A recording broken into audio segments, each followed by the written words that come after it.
What's going on, everybody? David here. Today I want to talk about the A7R III and my thoughts on why I think they didn't change the sensor in the camera. So, if you guys all know, the A7R II has the same sensor as the new A7R III, and it's a 42 megapixel full frame sensor.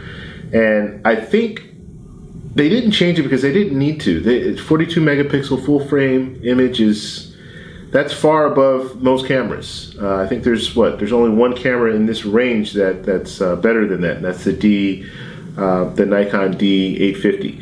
So they didn't need to change the sensor, but they did need to improve the body, and I think that's what their focus was. They improved the body, they improved the battery life, which is great.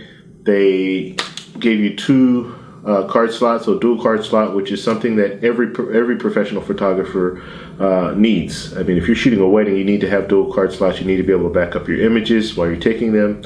So they fixed that. Now, as far as on the back here, you have a little joystick now, which is ideal. Just like I've been a Canon shooter for over 8 years, and that little joystick is really nice to have because it just makes it a lot easier to navigate through menus, as well as move the focus area and things like that. So it's really a good feature to have on every camera.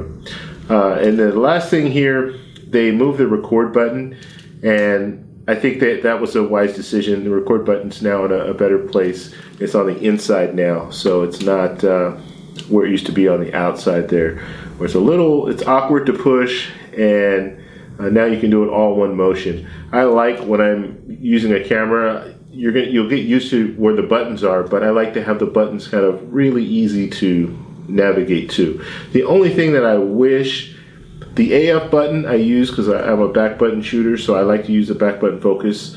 And so the AF button and the record button are very close to each other. So I just wish there was a little better indicator that I'm pressing either the AF button or the record button. So that's my only little tweak that I would have changed.